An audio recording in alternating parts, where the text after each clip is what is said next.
What's up, everybody? Welcome back to episode 3 of Sideline Specialists with your host, myself, Alex Fishbein. We got Tom Deasy. We're talking Let's go. all sorts of things, NFL, March Madness. We'll probably throw some other things in there when we think of it because we always think of random things. But there's been a lot of news in terms of wide receivers, both good news, bad news, mixed news. We're going to be talking some NFC, AFC West previews. We will be giving updates on the final four of both the women's and the men's side of March Madness. And like I said, just random things thrown in there. So without further ado, I think we'll get on the news that has been the freshest on everyone's minds. Yeah. We'll talk about Stefon Diggs. Yeah. My guy, Stefon Diggs. I mean, I don't even want to say my guy. I'm not like a huge Bills fan or even just a huge Stefon Diggs fan. He's helped me win a couple different fantasy leagues before. Fair. One of my favorite ones is when I had Josh Allen and Stefon Diggs on the same team. So that was very nice. That's always the way to do it, though. Exactly. Get that stack going, and then it just you rake in the points. But traded to Houston, of all places, which, I mean, a great destination. At this point, fantastic destination. But I'm like, I'm surprised at Buffalo, like their willingness to move him within the conference. And I know it's not the same as like, they traded him to like New England, and you'd be like, what the fuck are they doing? But Houston just like absolutely like best story of the NFL last year. Like their predictions, their like ceiling was low by everybody, and they broke through that ceiling so quickly, and you were waiting for it to look like a fluke, and it just wasn't. And then you add Joe Mixon first, who has the third most scrimmage TDs since 2022. And then on top of that, you're like, let's bring in a true number one to not only like help the young guys they already had get better, but then Stroud is just going to be like a kid in a candy store right now. It's nuts. I mean, to have a rookie quarterback play that well and now give him even more weapons, on top of the fact that the defense is going to get better. Yeah. Like they're probably going to invest some draft capital into the defense. But that's why this move is so huge for them, right? Exactly. And they had defensive rookie of the year, didn't they? They hold on. I think it was what's his name? That's a defensive lineman or a linebacker. I forget what he played. Let's take a look. Yeah. Will Anderson Jr. Yeah. The edge boy. So you had the offensive rookie of the year, the defensive rookie of the year. You bring in Stefon Diggs and Mixon, like you said. You re-sign Schultz. Yeah. Like you have full years now with this coaching staff, and none of them are gone because they proved right away it was like, oh yeah, 100%. And then like the chemistry across the board for them is just like, oh. They're going to be nuts. Like I think they're going to get underappreciated again going into the season, and that I think they could run away with that division. Like run away with it. Oh yeah, like, I mean Tennessee's not going to do much of anything, I don't think, until they figure out the QB situation. And then you have Jacksonville, which last year was supposed to be a good year for them. It really wasn't. And they only got worse at receiver now. So that's brutal. And then Indianapolis is just like, Indy is the same. They have the same like potential. Right.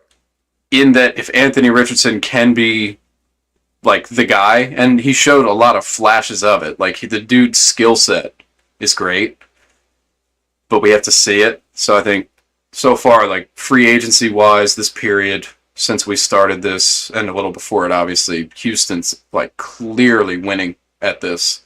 Oh, yeah.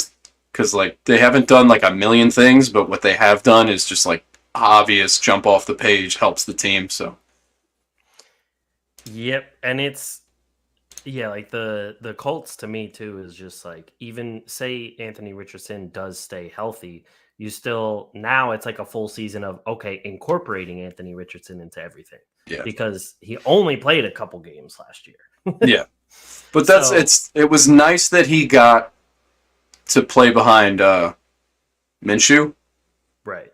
Like, you know what I mean? Just because he is a good mentor.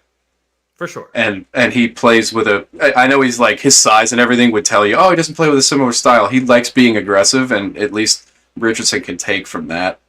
Right. And obviously, like, you know, like, Peyton would have been on the phone with him and just being like, you'll be fine. So he'll have the right mentors, but it's just, we'll see. But yeah, like, going back to Houston, I mean, yes, the receiving core is pretty young. Like, you have Nico Collins and Tank Dell along with Stefon Diggs. And then after them, you still have Robert Woods. Yeah. And then, like, Noah Brown actually put in some very good games for them last year. And huge games.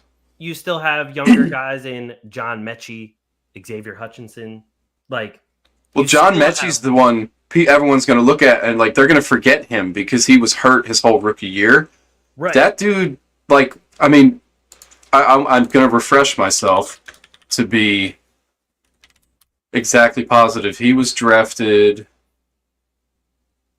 What I got to find what pick he was taken at, because like, he was a second round pick. So you have a second round Alabama receiver that you've just had like stashed because of. But it's the same story with like the Lions, right? Like, you got to see Jamison Williams play a little bit this year, and he just got better and better. There's no reason at all in that offense that Mechie can't do the same thing. Right. And become like an insane slot weapon at like minimum. Like, I'm very curious to see where that. I mean, in his last year in college, he was second team All SEC. And he caught 96 balls for 1,142 yards and 8 touchdowns with an 11.9 yards per reception, along with running a 4.36 40. Dude's a stud. Absolute stud. Like, they are loaded. Like, it's very rare that a team 2 years ago, like, cellar dweller, horrible coaching, horrible like roster decisions, everything, they clean house. New staff comes in, and every single thing they've done has hit. Everything. Like, they have no misses right now. It's just like, what is going on? But I like to see it because it's the same. We talked about this before. It's like, it is so nice to have new blood.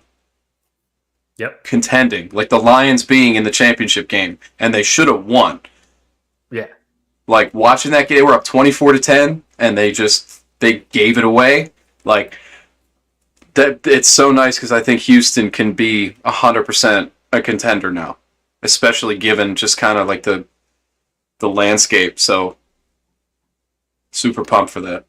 I mean, especially like as a Ravens fan in this past postseason, I was worried that they were going to lose to the Texans in the first round. Well, technically second round, but well, because you guys had a bye, but like, I was worried about it because they were looking good even without the changes they made. So now that you give the coaching staff another year under their belt, Stroud another year under his belt, more weapons, people getting healthy, like, it's all scary. It's horrifying. But my thing is, I'm trying to figure out what the Bills are doing. They lost a whole bunch of guys on defense. They lose Stefon Diggs. They lose Gabe Davis. Is it just going to be like 2 tight end sets where Dawson Knox and Dalton Kincaid just catch everything? I mean, like, for them, obviously, we'll do like a full in-depth when we get to the East, because like, they're gonna need one. You know what I mean? Like, that's because it's such a strange feeling to me, because it's like you're basically opening the door really wide for it to be a like Jets Dolphins division at least this year. Like, if Rodgers stays healthy, if Tua stays healthy, I don't see how the Bills keep up.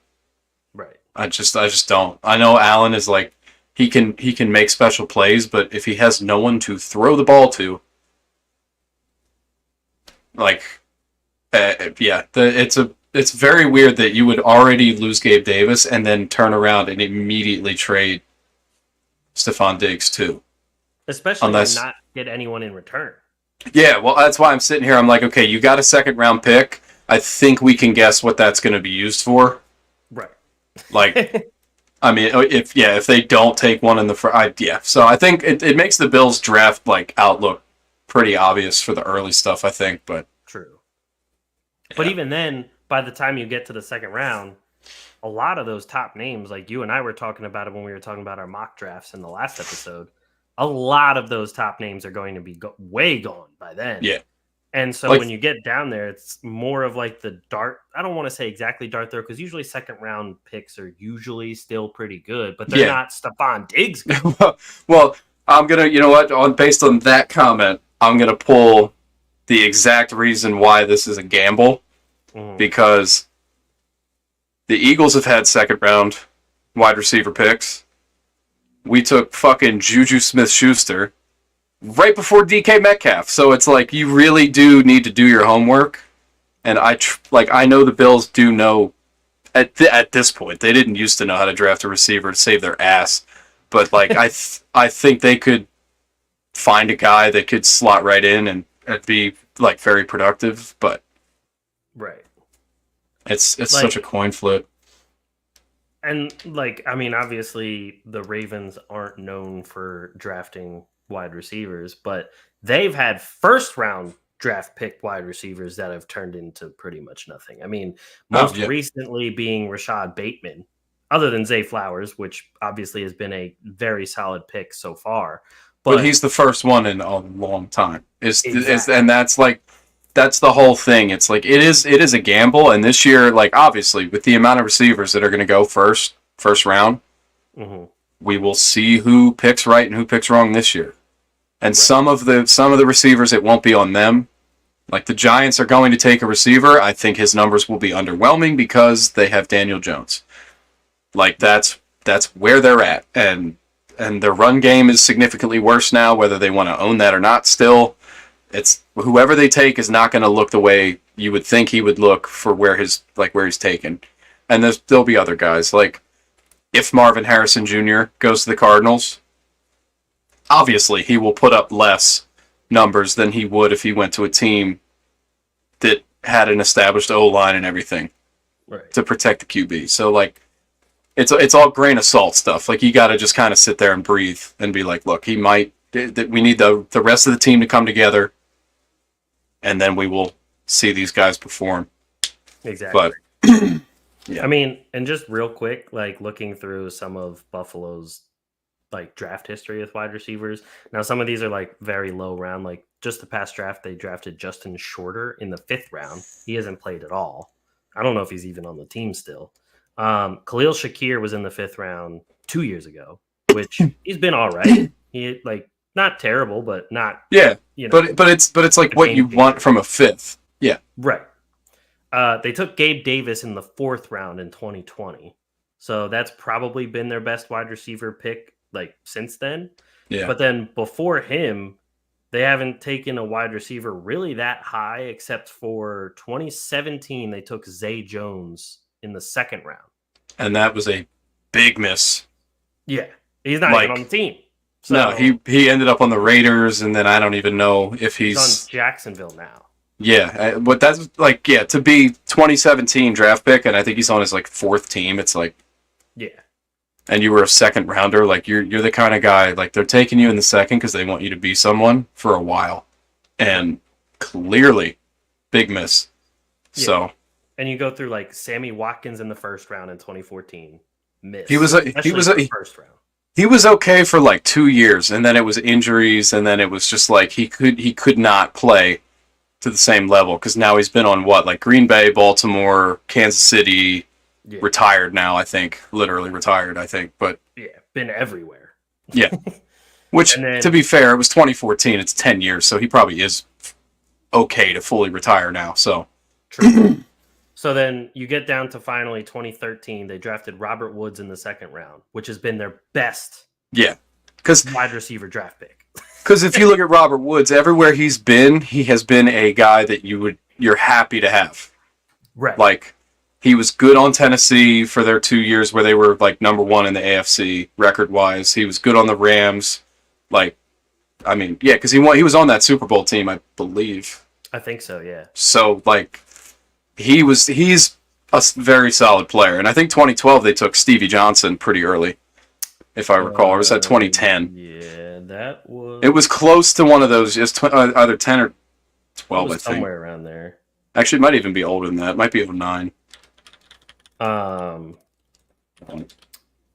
that's like the only one before Woods too. 2008 they drafted him, yeah. Yeah, but he was like that. That's another gap for them. You know what I mean? Right. Because he was actually pretty serviceable for a while, and they had they had Ryan Fitzpatrick, like. True.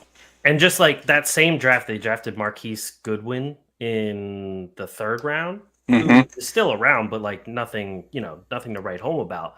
But to compare, like to see how like much of a miss Sammy Watkins was. Watkins was the 4th pick overall.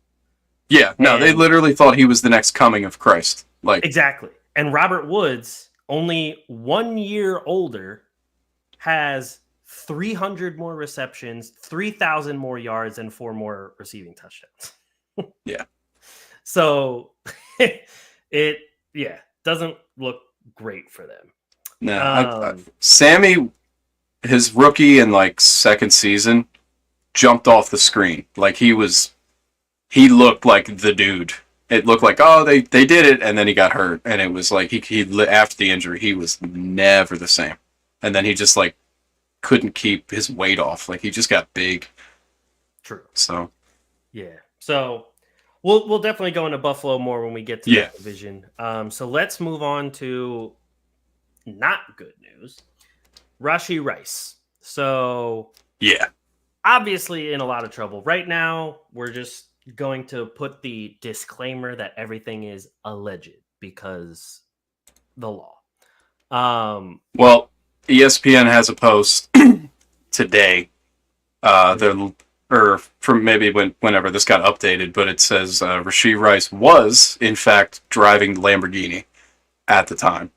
Well, so definitely not great. Nope. Because it was at first it was cloudy. It was like no one knew who was driving the car. They knew it was leased under his name. So it was, if it was anybody but him driving, he's going to get in trouble for that because it's his money paying for the vehicle to even be on the road right now.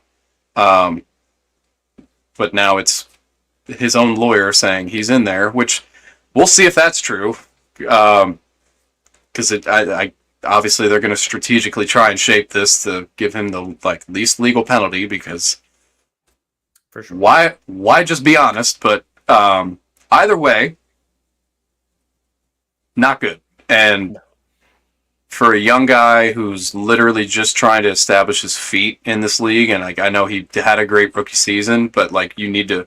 It's not even about that. It's like you need to fit in so that you have staying power and you're not going to lose your spot because of things like this.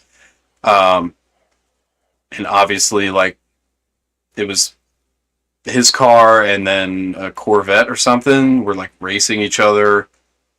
I think the Lambo literally hit the wall and that's where it ricocheted into other cars and caused this big accident, 6 cars and some injuries. Luckily, no fatalities. Because if there were fatalities in this, his career's over. Oh, yeah, he'd be in jail just like Ruggs. Yeah, it would be the same thing without the alcohol, unless they've already said there's alcohol, but I don't think there was. That's why this is so crazy. There was suspicion of it at first. I remember seeing a which there would be, but I don't remember seeing any other reports saying that he was. Yeah. So, but even then, it's you had a clear head. You had no inebriation, no intoxication, whatever, and you were making these decisions. That scares me even more, honestly, because you can't be you cannot be doing this. Right. And even reading stuff his lawyer or whatever saying oh, he's a young man that made a mistake. It's there's mistakes and then there's decisions that put other people's lives at risk, and you can't have that, like, that mindset being anywhere in your head is something the Chiefs are now going to really look at, and the NFL's obviously, like, he's going to get suspended. I cannot imagine that he's not going to get suspended in some way. Like, it's inevitable, and it's a shame because you hate seeing young players kind of do this shit. Right. But it's like, the law's the law, and then obviously, like, there's rules and everything with the leagues. So, like, whatever happens to him now, it's like you did this to yourself. Right. So, especially, like, I feel as though he probably would have been given a little more benefit of the doubt if he didn't hit and run. If he actually just, checked on the other drivers, made sure people were good. I understand. The thing is, like, especially as, like, a younger person, like, we've all done stupid shit when we're young. Yeah. But so I understand the quick thought of, like, oh shit, I did something bad. I need to get out of here. Like, I get that part of things. However, as somebody that is in the spotlight of being a professional athlete, especially in the NFL, you probably have been told by plenty of veterans that, there's a spotlight on you. You have to make sure you do X, Y, Z, and, put yourself in the best light possible. The fact that, the hit and run came, that's probably also why people were suspicious of a DUI, because if you're not drunk, usually you're like, oh crap. Do especially like, how fast you were going.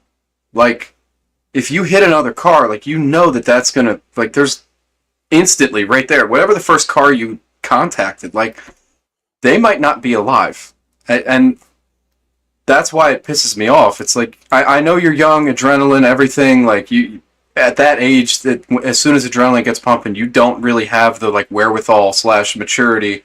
No one really does, unless they've had traumatic early life experiences, to then go, like, okay, I need to responsibly, like, stop.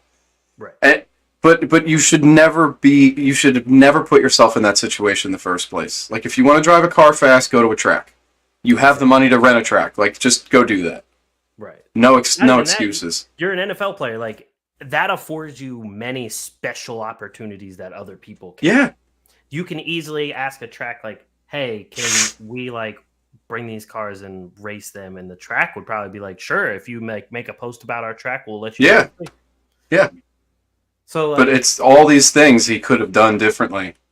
But to do this on, like, a public highway with another car, endangering other people, and, like, and past endangerment, like, people got hurt. So it's like, right. It's just, there's kind of, like, there's kind of no getting around it. Like, it doesn't even matter how it, like, turns out. Like, he should pay for all the damage. Oh yeah, 100%. And, like, if he doesn't, that's horseshit. We probably won't hear about it, but that needs to happen. Any medical bills, because you don't know who doesn't have insurance, and this country's a joke as far as that. Like, that needs to be covered. Yeah. And then obviously, like, punitive damages, like, the extra shit, because, like, do all that as a first step. Like, just do that. Don't do it for praise or, like, that's what you're responsible for now, and make sure we hear about it, because, like, that'll give me a little bit of a tick. Like, okay, you know what I mean? Like, I'll look at him and be like, all right, you did your job because you caused this. Fix it as much as you can, and then whatever punishment is laid upon you, just take it on the chin.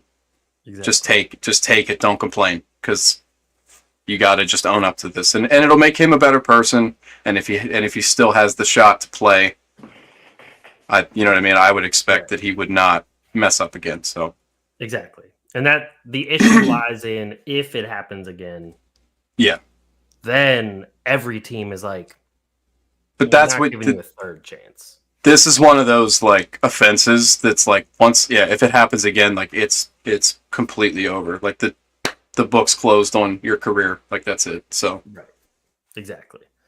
So with that being said, do you want to talk March Madness first, or do you want to get into the previews? I was just going to go right into random news. Okay, that works too. because that was included in it, was the March Madness stuff.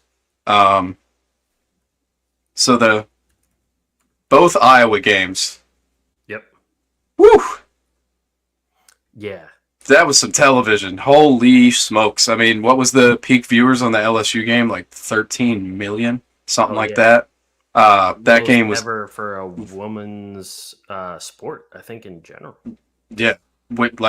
And it deserved it because that game was absolutely nuts. Caitlyn Clark with like 41, like 7 and 12 or 9 and 12. Like, just insane numbers. For a tournament game, men's or women's, doesn't matter. Off the scale. And then... the UConn Iowa game yesterday, she took more of a backseat. Their center, Smelty, is that her name? Smelty, something like that. Skelty. It's like something. It's like S and a letter, and then UELTE. Yeah. I'm sorry, she needed to be the star of that game. Oh yeah. Like Caitlyn was just getting D'd out of her ass. Made some insane shots still because she is that girl. But her passing was like put more on display. Their court movement is what got them the win in the end because their second half adjustments were just like exactly what they needed. I just hate that it ended the way it did. I do too. The offensive foul call was so bogus. It was so soft. Like. Yeah. And in that, was like 4 seconds on the clock to send a team to the final. Exactly. Like, you can't call that. Because there was in the beginning of the quarter or anywhere else throughout the game, I'd be like, I'd still say it's not a foul. However, I'd be like, okay. The impact on the result. Like, there's no guarantee they're going to score. Like, let's just say that, right? But at the same time, like... they should not have had that opportunity taken away on something like that. But then even the UConn has been very classy about it. I will fully commend them for that too, because like their post games, they were like, that's not the reason we lost, because they were kind of like, we had the lead at half, and we just didn't keep the lead, and we let them get so far ahead that we were like trying to chase. And the clock was just kind of fighting them. So it's like, I can see both sides. But at the same time, it's like, we could have had OT in a Final Four game. Right. And, like, that would have, like, broken the internet. Especially being, like, Becker's versus Clark. Exactly. Like, it's just... And I no discredit at all to the other... Like, all the women on that floor last night played their asses off. Oh, yeah. Every single woman on that court was... amazing. Like the whole game was amazing. The coaching from both teams was amazing. Literally, like the only bad thing I have to say about that game is that one call. And it's true, like especially from like a coaching point of view, like my wife says it a lot too, because we used to coach volleyball together and she used to coach well before I even started coaching. But she would always say, you never lose a game by, one call, because what happened the other 40 minutes? What happened the other 100 minutes? And it's true. Like UConn did not lose because of that one call, but obviously it's a big impact. And the thing that made me kind of annoyed is the fact that like I see the Golden State Warriors set that screen 500 times a game. That same exact screen, Draymond Green, the one who gets thrown out of games for setting screens the wrong way, sets that screen 500 times a game and does not get an offensive foul call. So, like, just seeing that get called, and they're like, I saw people like in the comments and everything, like, it's a moving screen, it's illegal. And I'm like, she really wasn't moving though. Like, and she barely nudged her. Like it was like if she was say the body contact was like more, right? It was like the tip of her elbow, and she sold the shit out of it. Like it was her head back.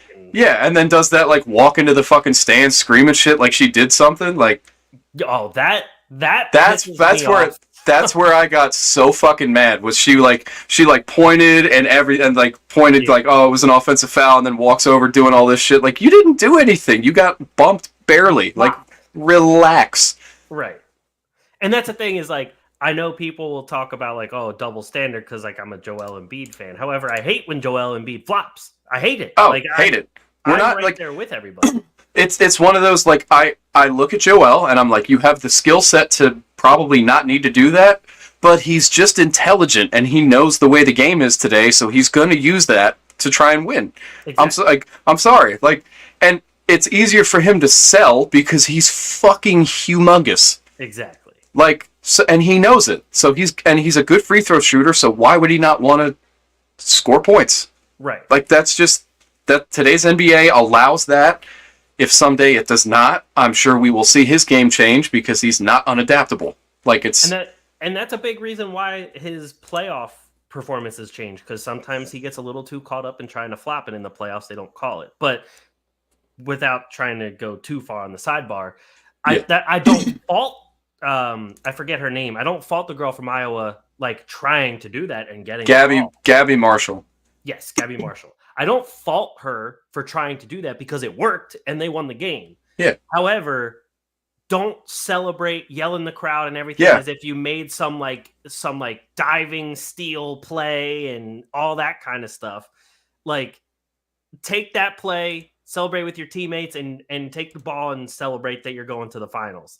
Because here's why corny to me. Here's why it bothered me. Like, if it was any of the other starters, right, I could be like, okay, you've done minus like their other guard.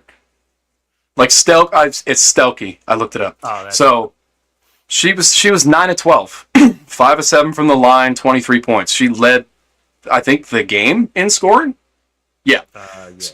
So hats off, right? And then you have Clark, 7 of 18. She's obviously going to shoot the most, 21 points. What's this girl's name? Kate. That's right. Kate Martin, clutch in the end. Like, had that one drive where she did like a fucking Euro step back and nailed it. And I was like, woo! But then you look at Marshall. It's like you were 2 of 9 with one for 7 from 3-point range. And one of your makes, you were standing right on the 3-point line because you couldn't watch your feet. Like, dude, like it could have been a 3-point game if you knew where your feet were. Like, just please. Yeah. I understand the energy, the emotion. Like, that's a huge moment. Like, you know what that means for your team, but like, you didn't do anything. Yeah. That was basketball related. You really didn't. Like, it was just a normal rotation. Your teammate picked somebody into you. Barely. Like, it irked me. I agree. But here's the honest truth. I don't think it matters because I think South Carolina is gonna. It didn't matter who they were gonna play. I think South Carolina is gonna fucking clean up, dude. Oh, dude, South Carolina just looks unstoppable. Like, I mean, what has their closest game been?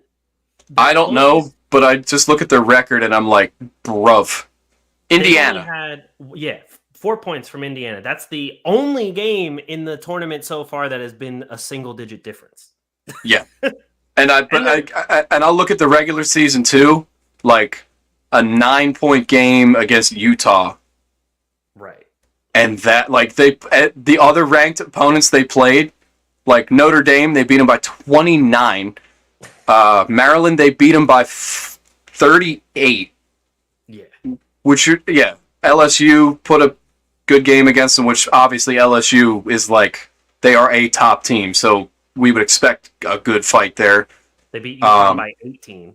Yeah, and that's what I'm looking at. I'm like, that was a team they could play in the freaking championship game, and they smoked them. Right. Like, it's just, I think it's no contest. I really do. And it's funny to me, too, because South Carolina's undefeated. They aren't being talked about that much. Obviously, everyone's talking about Caitlyn Clark, like for good reason. For good reason. Yeah. Then everyone was talking about, after her, it was LSU. After LSU, it was UConn because of Paige Beckers. And then after that, then South Carolina, who's undefeated? I don't want to pull, like, I mean, like, Angel Reese is Angel Reese, right? But outside of her, no one is, it's all the white girls. Well, Flaw J. Johnson is Yeah, up but I look at South Carolina, I'm like, you've had you have the GOAT coach, the GOAT, in Dawn Staley. She is like, you won 2 Player of the Years as a player, and now you've won 4 Coach of the Years in 5 seasons. Bro, they have a machine, and that's why I'm looking at this. I'm like, I love what Iowa's been able to do. I love that women's sports in general have been like getting this huge elevation because of like the women's basketball game in college. Right. But South Carolina knows like how to just build a team. They don't need to have that one. They don't need to have like 1 or 2 players that literally get talked about every day in the media. They don't. That like Staley's coaching style is, we are a team. We are going to win as a team, period. If you have a great game, awesome. But keep your ego in check. And like they are, I cannot see Iowa beating them. I just can't. I can't either. Because like I was just about to make a comment when I was looking at the box score of Iowa UConn. Both teams looked like they were being coached by Tom Thibodeau because the starters were all 36 minutes and above. And they barely played any bench players. UConn played one bench player for like no minutes, right? Yeah. Literally. And Iowa played 2. The third one, I guess, came in for like 30 seconds because it said she had 0 minutes, but technically she got on the court. But South Carolina in the game against NC State played 4 bench players who all got 16 minutes or more. And their starting forward, Chloe Kitts, she only played 11 minutes. Yeah. And their best player in Cardoso played 23. And they still won by almost 20. Yeah. But I look at that and I'm like, that strategy may have been a good thing to do again. Yes. Like, and in the you third didn't quarter, need to, South Carolina outscored NC State 29-6. Yikes. And that was after South Carolina was only up by 1 at halftime. Yeah. So like the team and what's her name? Ashlyn Watkins came off the bench and grabbed 20 rebounds. Off the bench. Bro. Like what? Holy shit. That's like, but I'm looking at that. I'm like, there's just like statistic. Even just looking at numbers, you're like, this game is over. Right. It's like they will out rebound you. They will outscore you. Like they'll out muscle you because Iowa is a top defense too. Iowa's a small team. Like they have, like they're like height wise, they're not really huge, and even like physicality, like this just it's been a great run, but this game I think is going to be a little rough. But and like South Carolina's defense, like they forced NC State to shoot 32% from the floor, and from 3, NC State shot 6 for 23, compared to 50% shooting from the floor by South Carolina and 42%, 8 for 19 from 3. So. E.T.'s ogre. And I'll leave it at, I saw a stat that Dawn Staley only has 3 losses in the last 3 seasons. Yeah, that's what I mean. It's just like, but the men's is. I mean, can we predict anything other than Purdue, UConn? NC State I think has a solid chance to beat Purdue. I don't think Alabama. Yeah. Honestly, I don't think the Alabama UConn game is going to be all that close. I don't either. The thing with NC State is how they've been playing, right? Right. And it's all going to be about big man versus big man. Oh, for sure. Like, I mean, but the height difference is what's like concerning, because it's like I want to see. Let me remind myself of Homeboy's name here. He's probably marked as on the NC State side, DJ Burns. Yeah, like he's 6'9", right, and thick. Yeah, he's 275. Yeah, he's like you look at him and you're like Zion, but slower. Right. But Zion, but a traditional center. Yeah, but just the thickness, and then you look at Edie and he's 7'4". You're like, that's a matchup disaster. DJ Burns to me is very Zebo-like. Yeah. Okay, I like that. And that, yeah. 100%. I like that type of player. And like he still has a little finesse in there, even though he's so big and strong. Yeah. And I mean, I've been hating on NC State just because they're mainly the reason Pitt didn't get to the tournament, but they're a very good team. I mean, at least like, I'll say this, sorry, but like at least, although Pitt didn't make it because of all this shit, at least NC State has been like, they didn't just go one and done, and you're like, what the hell? Right. They're making a run of this, so it's like, okay, they at this point, Final Four, they deserve to be here. Exactly. But it's, yeah, I know exactly what you mean. And like, I'm glad at least the ACC shut a lot of people up when they said like, oh, this is a bad year for the ACC. Like, yeah, NC State as an 11 seed is in the Final Four, and NC State was in the bottom half of the ACC standings before they even won the ACC tournament. Like they were underneath like Florida State, Virginia Tech, Syracuse, Clemson. It's ridiculous. But I think that will easily be the more entertaining game of the men's Final Four, because I agree. A lot of people are big on I shouldn't say a lot of people. Actually, a lot of people are very 50-50 on Edey because they don't think he's going to translate that well to the NBA, especially because like the traditional center isn't that big in the NBA anymore. Like the centers in the NBA, either you got to do everything like Jokic and Embiid and Sabonis, or you have to be a ridiculously good defender that can also stretch the floor a little bit in terms of like Miles Turner or Brook Lopez or, people of that ilk. But he needs to work on his ability to distribute the rock. Yes. That's his main thing, because he can score and he can get you boards, because he does use his size well. Right. Because he has tremendous size. Like, that is a gift as an athlete. And I mean, is this tournament or is this year?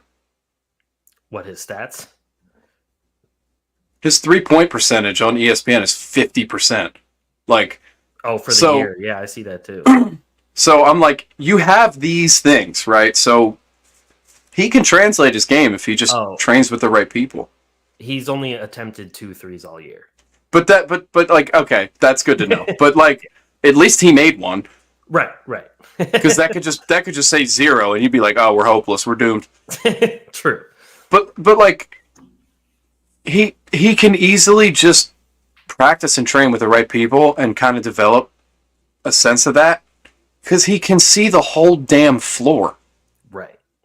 That, like, and he needs to just do that. It's not a case of, add this. You need to do that so that you are marketable, and teams want you as like a face of their franchise. But I think that's fully within the realm of possibility. So, right. And he's Canadian, right? Which is like, I think so. Yeah, he's from Toronto. Yeah, so like just make it happen for Canada. Canada wants it. It's kind of crazy to me that DJ Burns is only like 5 or 10 pounds lighter than Zach Edey. Edey's listed at 300 and 7'4". Yeah, like that's a 7-inch height difference. You would think the weight would be like insanely different, but then you look at Burns, you're like, all right, that's a bit. It is distributed differently. We got it. Right. The good thing in Edey's favor is that at least he has been improving substantially each year. Like, I mean, his freshman year, he only started 2 games, only played around 14 minutes a game. So he's only putting up like 8 points, 4 rebounds. But then that grew to 14 and 7 with 1 assist, 1 block. Then it grew to 22 points and almost 13 rebounds with 1.5 assists, 2.1 blocks. And then this year in his senior season, started all 37 games, 31 minutes a game, shoots 62% from the floor. And his free throws aren't bad. 71% on 11.5 attempts a game is very, very good. And that's something, again, that like just with practice or maybe even a different motion, you can easily improve that. Right. Because take the comparison to Giannis. Giannis shoots around 11 to 12 free throws a game and shoots like 60 to 50% from his free throws. Yeah, so, but he's the perfect analogy for how to not shoot free throws. Exactly. Like, so don't do what Giannis does and have the longest eternity free throws ever, and be bricking like 2 out of 5. Like, I forget what game it was. It was recent, like either last week or the week before. He got called for taking too long, like 3 times in one game. I was like, finally, someone's calling it. Yeah. But yeah, I'd have a stopwatch out on his ass every single time. It's like, oh hell yeah, same. Come on, dude. Edey has at least been growing. He's been getting better. I don't think he's going to be a lottery pick. I mean, I'm probably going to be wrong on that. I should frame it this way. I don't think he's going to be worth a lottery pick. Okay, that's yeah. He probably will be, but I don't think he's going to be worth it because I feel as though I see him more as a solid backup center in the NBA, more so than a starting star center. Yeah. But it's like that could change. True.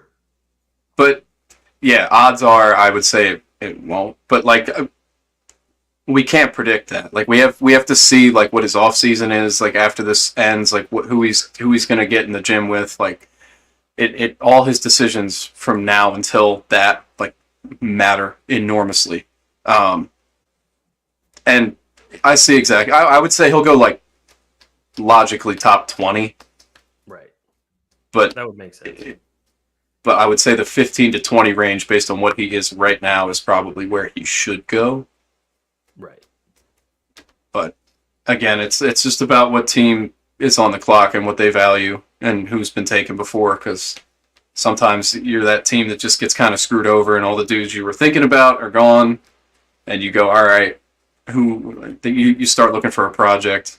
So yeah, and it's like it's always so hard to judge, I feel like, centers the most, because you're like, yeah, you see that they're slow. I mean, Embiid even looked pretty slow at Kansas, and he was out in his first 2 years of his NBA career, so you had no idea what Embiid was going to look like. Well, that's it. That's, as Sixers fans, it was fucking brutal, because it was like, how many injuries did we need to go through before him? Exactly. And he was always hurt too. So you're like, we don't know what this team is. We have this whole trust the process motto, and we don't even know what we're trusting because all these dudes don't play. Right. And then you finally saw him, and you're like, okay. And you're like, I really hope Embiid's worth it, because we had to sit through Noel and then Okafor. Oh my god, dude! You're seeing fucking all these centers that just didn't turn out at all. Well, I looked at Noel. I'm like, dude, at best you should be playing like your size tells me you're a small forward, and you don't have that skill set. Like, just what? Why, bro? And if Okafor was like, if he entered the NBA 10 years prior, we would probably be talking about Okafor as like one of the best centers in the league. His game was so good for the old style of NBA. Yeah. But he came in the wrong time. Yeah. Because it's all he's horrible. It's like he was horrible for what the game became. Right. And it's a shame, but like that's just kind of how it goes, especially in the NBA too, because you look at other drafts, there's 2 rounds. Yeah. Like it's like 60 picks, and then it's just chalked, and that's it. And then it's about like G League signings, or if you want to go the undrafted route and maybe find somebody, because Freddie Van Fleet, right? He's the highest paid undrafted ever. Yep. But that, like, if that's your ceiling for undrafted. Like, that's, you know what I mean? Like, he's good, but you don't find Hall of Fame caliber talent unless you get really lucky with like a Jokic pick in the second. With the fucking Taco Bell commercial on or whatever it was. So you're like, damn. But and that's the thing, is the thing that makes the NBA so different in terms of just in comparison to other leagues is like there are NBA teams that don't make a single draft pick in a year. Yep. Where that's unheard of in every other league. Oh yeah. Like the MLB is like 18 rounds long. Right.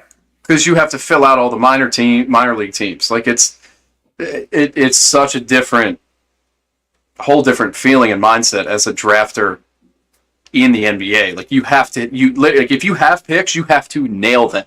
It doesn't matter where they are. Like you have to absolutely nail them. And if you don't, it's super obvious immediately. Like instantaneously, because you don't. The rosters are small too. Like you're gonna have like, I mean, playoffs are different. You might have like 8-9 guys on the bench available, but 4 of them will play. Yep. So, and especially in the regular season, like they're not going to even go. I mean, they might go deep when you're up 1 million, but like you have to be like, you have to jump off the page and jump off the screen. You have to have something in your bag that makes it worth it for your coach to actually put you in. And it's so hard to find that. But for sure. All right, I'm going to do. Sorry, if you were going to say anything else about. No, basketball. I was actually going to say if you had any other news topics. I had before. I just had like a literal 2-minute MLB. Oh yeah. Because first week. So records wise, couple surprises. Some aren't really. Detroit, the Tigers were supposed to be a lot better this year. That division's soft, so they're 6-1. Happy for that city because, like, sports wise, they're on a pretty nice upswing. Like the Red Wings weren't trash this year. The Lions obviously did great. Tigers being back, it's good for baseball. But in that division, the Guardians have the most runs scored in the entire American League right now, which I was like, huh? Yeah. And they're a plus 30 on differential. They've scored 50 and allowed 20. And I'm like, all right, I'll keep an eye. Red Sox tied for first. Little surprised, but we'll see. Obviously, they won 5 straight. The Braves being first, I don't think is surprising. But on the Braves note, Spencer Strider will undergo an MRI on Monday, and for his elbow. And if that is a serious injury, the Braves season is very, very much in trouble. Yeah. Like that is the number 1 pitcher in the National League. Right. Period.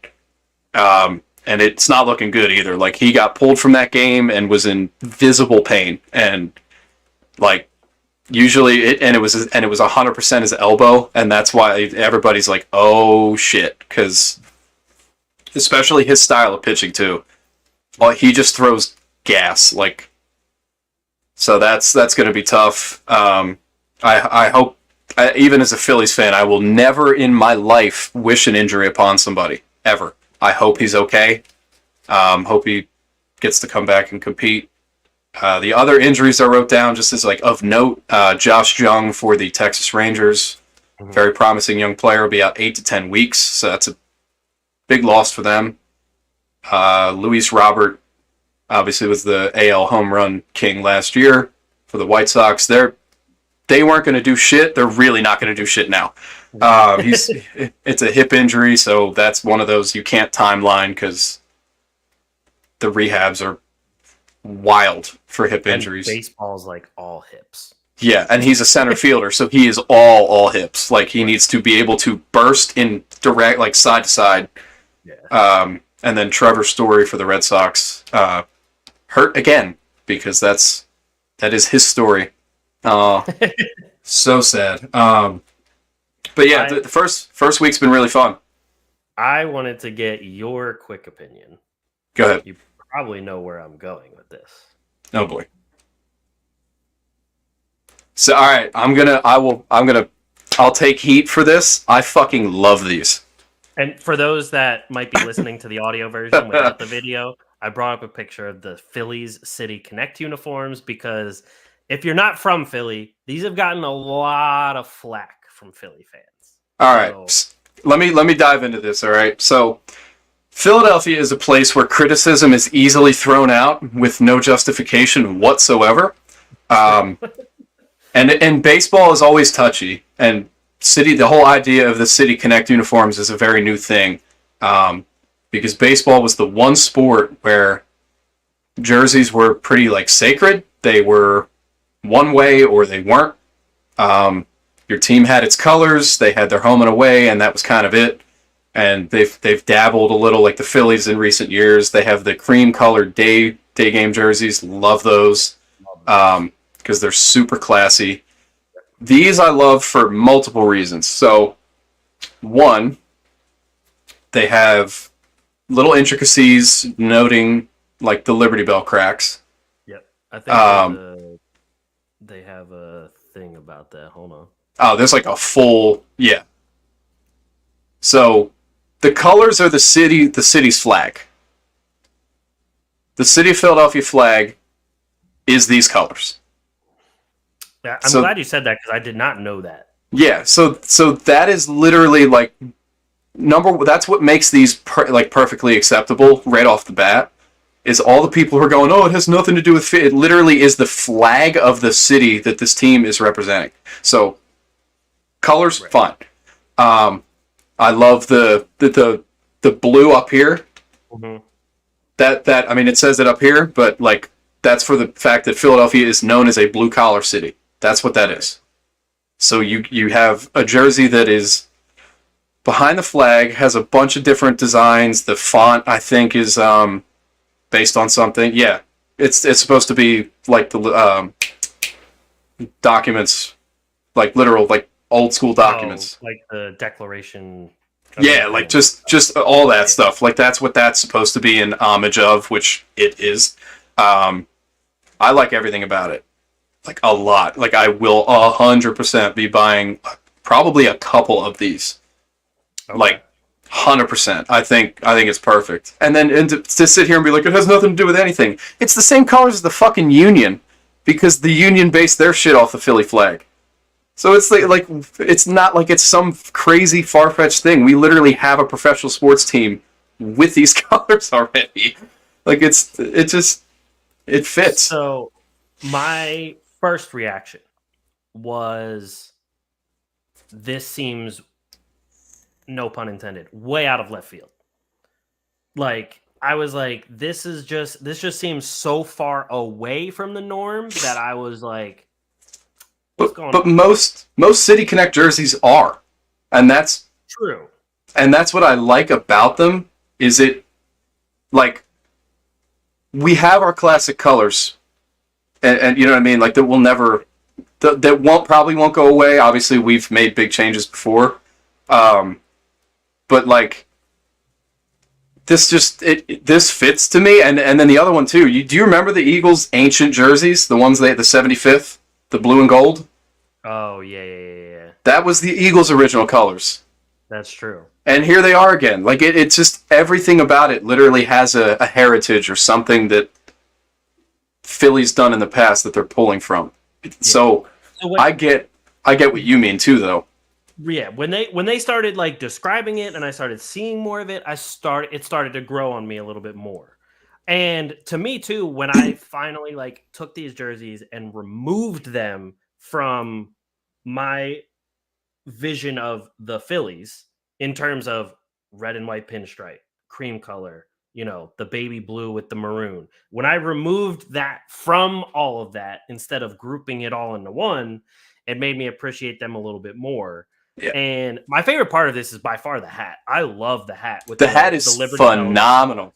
I love the hat. Like I would definitely buy the hat. Yeah. But the jersey to me too, at first, like I didn't think of the Declaration of Independence type of font. I thought they were trying to go with like a tough font, like, oh, Philly's tough. And I'm like, Philly is tough, but I hate when I kind of hate when like not people, but like companies or brands or whatever try and like, like toughen it up because Philly's tough. And it's like, it's kind of corny. Yeah. The whole blue collar thing, that's fine. But the font at first, I was like, yeah. But it definitely grew on me after a while. And my two favorite comments that I saw on the internet about this, though. One was on Threads. The guy's username is slipping me, but he said, "This is the most Philly because no one likes this. However, we don't care." Yeah, but it like that fits perfectly. But I think like we decided to actually be bold with our City Connect. Sure. Because I looked at some of the other ones. The other ones were just like throwbacks of old jerseys they've already had with maybe like a different word on it. I'm like, I appreciate them. Some of them, like Seattle's, is great because their old uniforms were fire. But like, there's no reason you can't just be different. And I think it wouldn't have made sense if the Phillies just used a throwback, because I feel as though they use their throwbacks more often than the others do. 100%. Like, we've had the full maroons, like the last few years. We've had the full baby blues. Like, they're all available in our repertoire. Exactly. Like, we decided to just do something that was literally for Philadelphia. Like, it was actually all the things that make the jersey what it is came from the city, not sports necessarily. And you can see like the links to old sports jerseys though. It's still there. No, it's true. And my other favorite comment was all we have to do is wait for another fan base to trash it, and then Philly will love it. Like Gritty. Yeah. As soon as a Mets fan pipes up, I can just go, "You're 2-5. Calm down." And we took your pitcher. Yeah. You undervalued Zach Wheeler, and now he's been ripping your ass apart for 3 years. And he's going to do it for another 3. Enjoy. But, no, actually, I liked them the moment I saw them.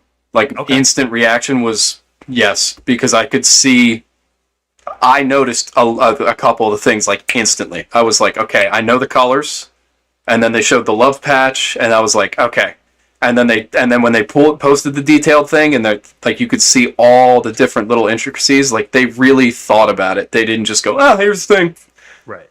Like it was made with intention, which like if it's supposed to be City Connect, where the team is like connecting to the city that it's playing in, that makes sense. This one is so much more on point than a bunch of the other ones that I've seen. It's not like the stupid ass Miami Heat City jerseys where they just wrote Heat culture on the jersey. The Dodgers one just says Los Dodgers. It's a fucking blue jersey the same way their normal one is, and they just put Los. Like, I'm not, like, I wish I was kidding, but that's literally what it is. And then the creative directors of the Dodgers were like, you know what? Let's make it Spanish. Literally. But like, there are some really good ones, don't get me wrong. The White Sox one is great. It says Southside, perfect. And it's literally black with white pinstripes the whole way down. Like, it looks clean. The Cubs. I love pinstripe jerseys. All the pinstripe jerseys I love.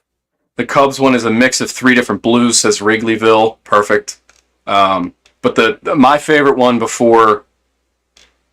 Well, okay, the one I hate the most, because I hate Houston anyway, but it says Space City. I know you have NASA. Yeah. I know you have NASA, but NASA does not want to be associated with cheaters. Okay, relax. And the Rockets, the Rockets ones, like the court looked cool with the new Spaceman logo, but the jerseys were pretty basic. It just says H-Town. The best designed one, but it still doesn't like fit the city is in my opinion Arizona's. They have a full it's like a tan all the way. Red numbers, black lettering, and it says Serpientes. And it's clean. It's very clean. Colorado's is nice too, but they're a dumpster fire of an organization. I don't even remember the last time Colorado was relevant. To be honest, 2007 they made the World Series and got swept. I do remember they got beat pretty quickly. Bad. Yeah, Boston that year was like no one on earth was going to beat the Red Sox that year. So yeah, and I remember the Phillies lost to the Rockies in the NLCS, right? No, it was so we lost in the first round. Oh, that's and it was before they had a wild card, so it was literally like NLDS, or like they didn't have the wild card games. Okay. It was only 4 teams making it for each league, so you'd have like your division winners and then whoever the best team outside of the divisions was record-wise. And yeah, because we made it we made that jump pretty quick. Like we lost that year and then won the World Series the next year, made the World Series again, and then just like after 2008 went one step back each year, and then until it was just over. So that was disappointing. I know. All right. But with that being said, let's get into our NFC AFC West previews. Yes, which is why we're rocking the Larry Fitz, because of course we are. Love the Larry Fitz. My very first Pitt football game when I was a freshman was actually Larry Fitz's jersey retirement at Pitt. Ooh, that was probably awesome. Great ceremony. The game, on the other hand, not so great, especially because we played Jameis Winston and Florida State. Oh no. Lost 35-7. So there's that. Sorry, I just opened Facebook for no reason, and the first post is Phillies release new City Connect jerseys, and then a picture underneath, and it says God 4.8 earthquake. Oh, that's fucking awesome. Earthquake, by the way, because I didn't. Yeah, I did. I literally had just woken up, and I was in my bed, and I was like actually shaking, and I was like, oh my God. I just woke up, so I could actually be hallucinating. Let's refer to the internet. And then I was like, oh, no, we're good. We're good. Yeah, it was funny. Like, my wife texted me and was like, I think we just had an earthquake because the whole building shook. I was like, an earthquake? I didn't feel anything. Yeah. And then I got like 10 texts from all different people saying like, holy shit, earthquake. I'm like, am I losing my mind that I didn't feel it? It just depends. Like, honestly, it literally depended on like where you were. And I think because you're like northwest of me, you wouldn't have felt it as much as like us right by like the Delaware River, everything. It was literally like, but there was a clip from MLB Network. Mm-hmm. They were doing like their in studio thing, and they're in New York. Oh yeah, and they're like in their chairs, literally like. I was like, yeah, they had fun. Yeah, that was nuts. All right, so I was gonna start. Oh yeah, go ahead. So we're gonna start NFC. All right. I'm just gonna go in the order I had on here. I think I went Arizona first. Okay. I wrote down. I did my notebook again because I'm like, I'm just gonna use this because it'll kind of get it in my head. Right. We'll paraphrase it. Obviously, we're not gonna go through everything. Yeah. Because that would be like a full 2.5 hour podcast. Right. For like future divisions where it's maybe more important to actually discuss the projections, maybe we'll go in more depth, because this one we already agreed we're starting with the West because they're pretty cut and dry.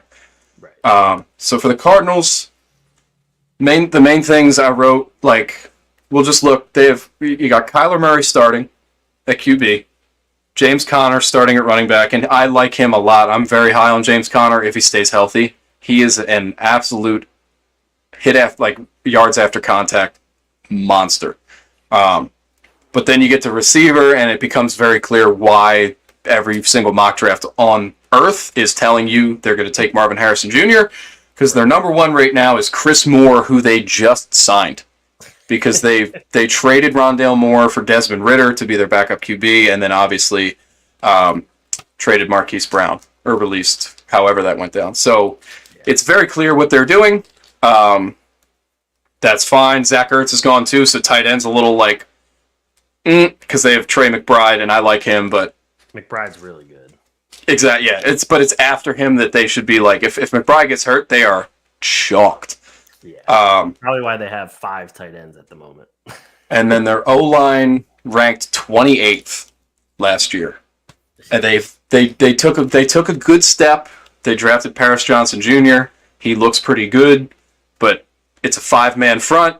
One dude's not going to save you, but it is very good for them that he's at right tackle. So if they can get a left tackle that's actually really solid, they can improve on that. And Kyler ranked. I wrote down Kyler's QB rank too, just because I was like, I'm curious. He ranked 23rd, which is actually not that bad, all things considered. True. He should be so much worse than that. in my opinion. Like, so that's a little. I look at that. I go, okay, he's got some hope because he has a cannon for an arm. It's just a matter of letting him use it. But his mobility as a weapon is also obviously something teams have to prepare for every week. Defensively, Jesus Christ. Their overall defense ranked 30th, and their D-line literally ranked dead last at 32nd. According to PFF, their defense, overall defense, the team grade they gave them was 32nd. Yeah, and I can't disagree with it because the individual groups were all so like graded so bad. It's like holy crap. But I just want to say they allowed the second most points with 455. Yikes. I wrote down like years of improvement needed. Like, this is not one of those where, you can go into a draft and it'll be instant. Like, this is like years and years of hitting on your picks. And they just usually don't. So, right. And then, like, losses-wise, obviously you had Rondell Moore, Hollywood Brown, Ezekiel Turner at linebacker, and they lost a defensive lineman. And I just put their projected record at, like, 4-13 to 6-11 as the ceiling, because it's like, you're going to lose 2 to the Niners, you're going to lose 2 to the Rams. You probably lose 2 to the Seahawks. So there's 6 losses right there just within your division. Like, I don't see, like, how you get better there. I will say the only things right now they have going for them, they have the sixth most cap space with 29 mil. And they have 11 total draft picks in this draft. Okay, that's a shit ton. Like, that will help them. But I even look at the cap space, I'm like, no one wants to play there. No. Because they know you're not winning. So the cap space is going to stay that. And you're probably going to end up using it on, like, a good chunk of that will go to Marvin Harrison. Yeah. Because he'll be a 4th overall pick. So he'll get paid. A good chunk of that will go to all 11 draft picks. Yeah. So, but it's, you know what I mean? You have to think about that, and it's like, it's not a great start. Right. But, like, we can move on from the Cardinals right into the Rams, because I think the Rams are a lot more interesting. The Cardinals was literally just like a quick, let's get in and out, because we know we know exactly what they are. And it's, they need to do some work. Yep. But, all right, going into the Rams, much better team, just right off the bat. I mean, top to bottom, much better team.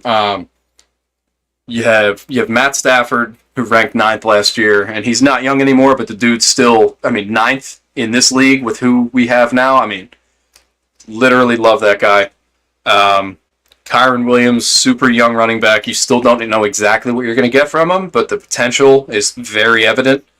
And then at receiver, they are just like, they're so happy. So you got Cooper Kupp, Puka Nacua, Demarcus Robinson, Tutu Atwell. That is a solid quad. Very solid quad. And Stafford can make you a better player just by existing on the same field. Like, they actually signed Jimmy Garoppolo as a backup. So even you know what I mean? Even if Stafford gets hurt, Garoppolo doesn't suck. Yeah, because Stetson Bennett was hurt all last year, right? Yeah. Yeah. So, like, he's there. He'll learn. I think he's a career backup, to be honest. I don't think anybody would debate that either. He's already 26, so. Yeah, he's the oldest, like, rookie, besides, what was his, Brandon Weeden? Yeah. The Browns drafted him. I will just say real quick, according to PFF, Stafford, they graded him 5th of the 38 quarterbacks that played. Nice. With a 88.2 offensive grade and an 86.0 passing grade. And then Puka was ranked 8th of 128 wide receivers with a 90.2 offensive grade. Cooper Kupp was Oof. 46th. Tutu was 57th. Demarcus Robinson was 51st. And Yeah. then But think Kyron about that, Williams. right? How nuts is that? That's Yeah, your 3 and 4 are also in the top 60. exactly. Like, And Cooper Kupp was only listed 46th because he missed some of the season and yeah. he was like still kind of getting back to speed. But when he came back, it was so obvious he's still the guy. Like, Oh yeah. he is still that man.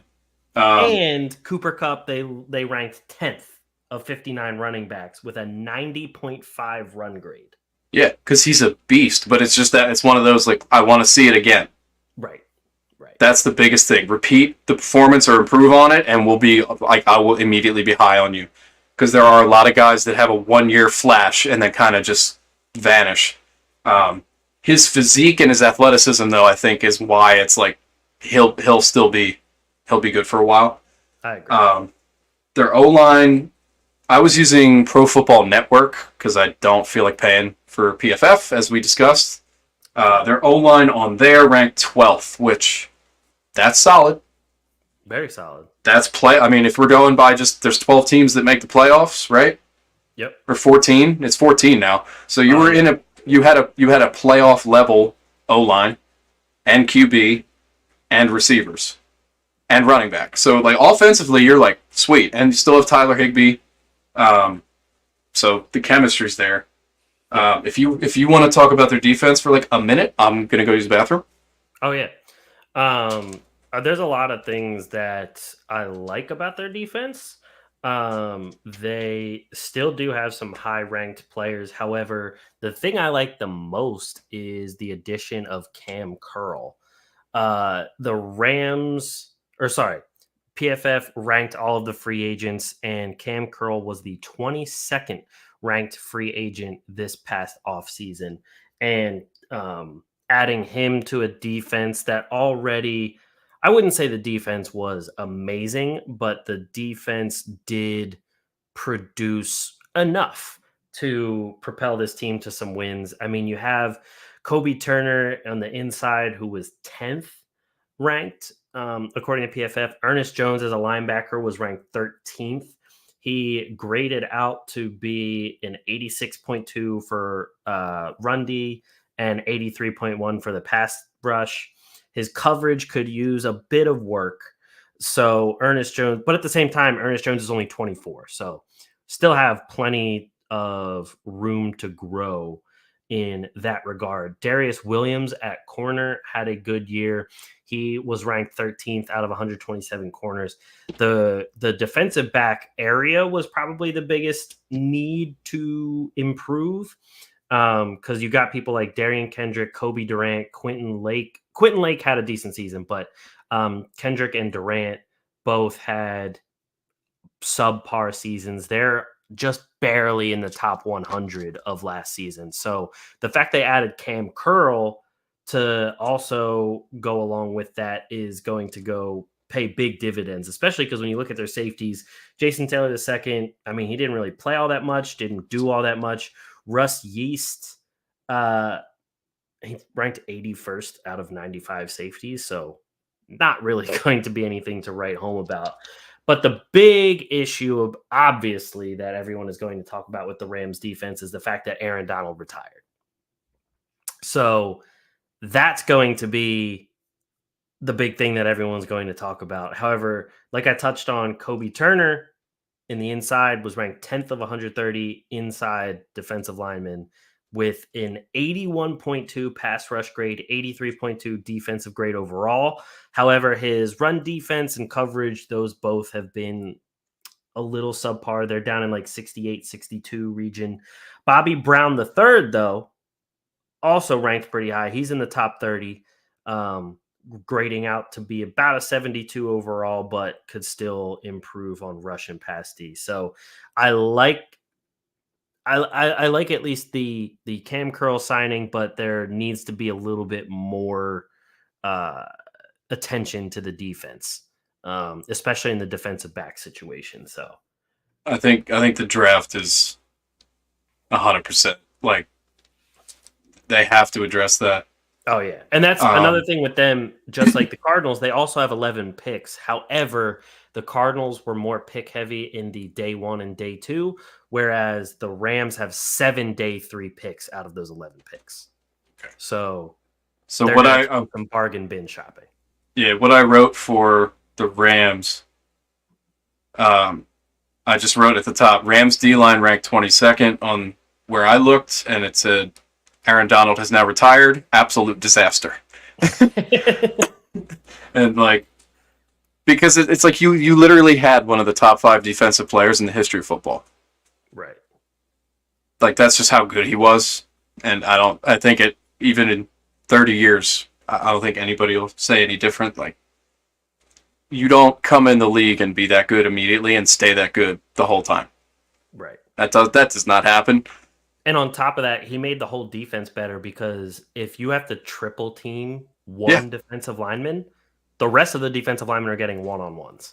But then you look at that too. It's like they had to triple team him. Triple. Yes. And he still got sacks. Yeah. You'd see guys get doubled and kind of like stop. And you're like, okay, double team worked. You'd see Aaron Donald get triple teamed. So you have 2 guards in the center on him. Right. And he was still elusive and strong enough to just be like, move. Yeah. Like, he's not human. He needs to be studied. Seriously. Like, immediately. Like, there's obvious work for the Rams if they want to compete in this division, which I think they're the only team that can have a shot to compete with San Francisco. It's all going to be on defense. You have to be able to allow your offense to score what they can score and just hold the other team to a score that's not unattainable. Because there's obviously potential for that. So, but that's for them. I think they if there's the right interior D lineman available when they're picking, I think that's the obvious choice to just immediately try and fill that gap. But edge wouldn't hurt either. Just anything to make a quarterback move and I think throw. if they use their day 1 pick on defensive lineman and then a day 2 pick, at least one day 2 pick on like a cornerback, I think you start to be golden. Yeah, because that's just the correct direction. Yeah. All right, let's jump into Seattle. Seattle's the one to me that's the most interesting because it could go one of 2 ways very quickly. So this one, I think the downhill is here. Okay. Because the amount of like good players that they lost is like. So I'll just start with the transactions. The lost, like the people that are no longer on Seattle, and this may have even increased since I wrote this. Mm-hmm. Jamal Adams, Nick Bellore, Quandre Diggs, Will Dissly, Bobby Wagner, Drew Lock, and DJ Dallas. So you lost a running back, your backup QB, your starting linebacker, your starting corner, your starting tight end, and one of your starting safeties. And a couple more that I see on PFF, unless this is old. No, because you said Drew Lock. So Damian Lewis, their guard. Yep. And did you say Jordan Brooks? I did not. Jordan Brooks. So yeah, Jordan Brooks. Because I wanted to point him out because him and Bobby Wagner on PFF were both ranked in the top 60 for free agents when they ranked the whole free agent list for this offseason. So, but that's what I mean. Like they're linebackers. Their O-line ranked literally 26th.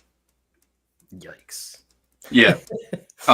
So that's, but then I look at the flip side too. It's like even with that, Geno on where I looked was 13th, and then DK was 20th. So like they could still make some noise, and obviously with Lockett as well. Like they have, and the rookie Smith and Jigba, like they have weapons. It's a matter of Kenneth Walker III staying healthy, though. Like that's to round out the offense. And that's like I'm looking at some of the grades again on PFF, and on here, Geno ranked 14th. Smith and Jigba was 75th, but that's just because he's still kind of like getting his legs in terms of like being a number 3. And then DK 19th, Tyler Lockett 24th, Kenneth Walker 6th. Even Charbonnet was 37th. So being in the top, like right in the middle, is not terrible as a backup. Pharaoh Brown actually got ranked 12th, even though Noah Fant is obviously the higher up in the depth chart. And some of their offensive linemen, like you said, they weren't getting good grades. I mean, the best overall grade that one of their offensive linemen got was Charles Cross, who was a 67.6. Yeah. So, and he was a rookie, I think. Yeah, I think he was. So that's not bad, considering first year in the league. Pick number 9 overall in 2022. Yeah, like you want more from him though. Right.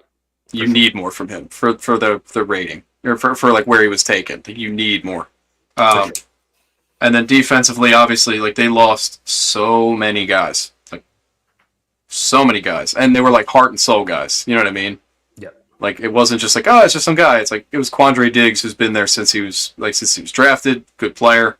Jamal Adams has been there long enough now that like you wanted more out of him because they traded a lot, but yeah, their coordinators were just not too good either. So I think that's kind of keying into it. But yeah, defensive rankings were just ugly from what I saw. Just, I mean, 25 or lower for kind of everything as like overall grades. But I will give them a like silver lining of Witherspoon.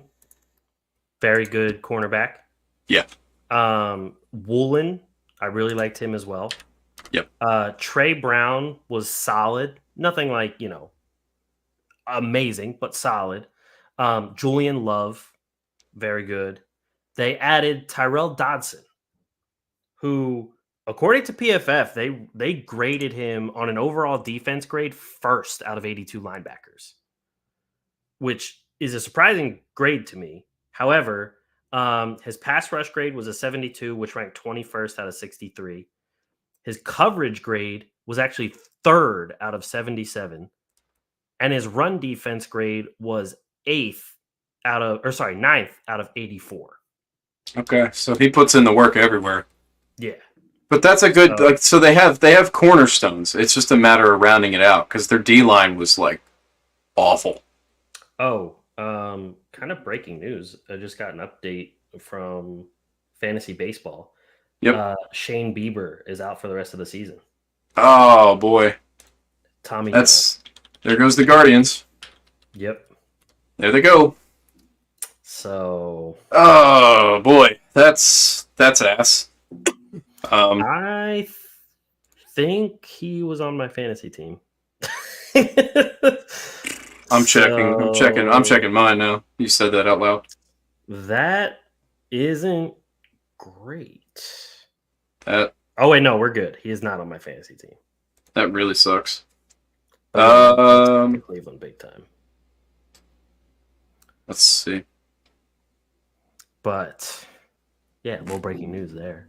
that is fully breaking news. Oh boy. But while you check your fantasy team, I will say they also added Leonard Williams. Good player. He was on the Rams, right? If I remember. Last destination I think was probably the Rams. Yeah.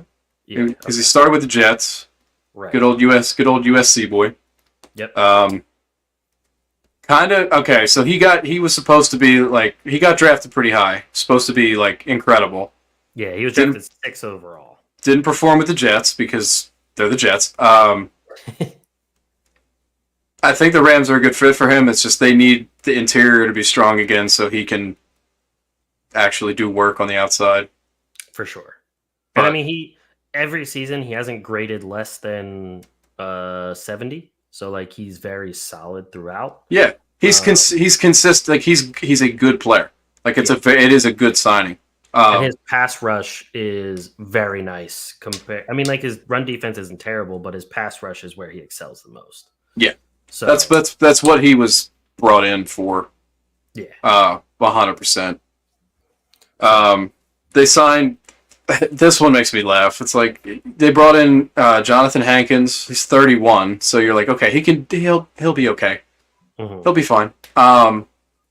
As a good vet, so if you draft a rookie, if you draft anybody else, like he will 100. He's the mentor. Hankins has been around a long time. I just want to make a correction. Leonard Williams was actually on the Giants. Yeah. Okay. Yeah. Oh, that's right. Yeah, because he played for both New York teams. Yeah. Yeah. Sorry. Go ahead. So let's see. I'm just looking at like the additions screen. They signed Kayvon Wallace, who for the Eagles was a bust and a half. So like we'll see if he can be a bit better somewhere else. That'll be a safety. He's going to be special teamer. I'm calling that now. Probably. Calling that right now. He's just not like even on the safeties depth chart. I think they had him second. So maybe he will get some playing time, but we need to just let that play out.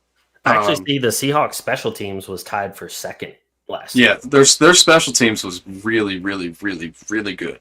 However, they did lose their returner. Yeah, so I wonder who replaces DJ Dallas. Toodaloo. That's a fair question. Like they signed Laviska Shenault. Mm-hmm. He could slot in there. He's durable, size. You know what I mean? Like, that would fit. But I think they want a speedster. I think you always want a speed guy. True. The Niners is going to be quick because I have to leave at like 12:20. Okay. So we got like 30 minutes. I mean, we can move on to them right now. Yeah, the Niners will just breeze through. Like they are the clear favorite in that division. They are going to be a top 3 NFC team, if not ranked number 1 going into the season. I mean, all across the board, their players ranked high, their position groups ranked high. I'm just going to read. I did write. So San Francisco D-line ranked second last season, but lost key players in Eric Armstead, Chase Young, Sebastian Joseph Day, and like Javon Kinlaw, Warren Burks at linebacker. Dre Greenlaw is going to be out with an injury for at least some of the season, and then Cleveland Farrell. So like defensively on that D-line, like that's a lot of bodies to lose, right? And try to replace in like short order. But then you look at who they do have, and you're like, okay, they're probably still okay. Like you have Nick Bosa, top 3. Yetur Gross-Matos. They bring in Leonard Floyd. In the middle, you got Malik Collins, Javon Hargrave, Jordan Elliott. And then I for linebacker, I put Fred Warner and just put in parentheses GOAT. Yeah. That dude is so good. It's like, it's not okay. Insane. They bring in Zeke Turner to fill in for Dre Greenlaw, who's obviously going to miss time, as we just said, at linebacker. So, like, they've made moves to kind of address what needs to be addressed, and obviously the draft and everything. They've done well for years now. Like, they will find people. So they brought in Leonard Floyd. Yeah. From Chicago. Yeah. Who will be decent. He's 31, so... You know. But I look at the defensive scheme, and I'm like, his numbers will be better here. Yeah. Like the Niners also have 10 picks. They have 1 day 1, 2 day 2, and 7 day 3. So they'll be able to address some things, and obviously their biggest needs. So one of the websites I actually looked at, we know their biggest needs are edge and their secondary because, like you said, they lost a lot of people on the defensive side of the ball. They lost like with. Chase Young, Randy Gregory, and Farrell. That was the one name I didn't write. Was Randy Gregory? Yeah, and that was their numbers 2, 3, and 4 most productive edge rushers in terms of total pressures and sacks. Yeah, number 1 being obviously Nick Bosa. Yeah, that's so much talent to lose. Yeah, so I mean they got Miller, sure, but. Now you got to address some of that in the draft. Another one is wide receiver because Brandon Ayuk obviously isn't happy. Yeah.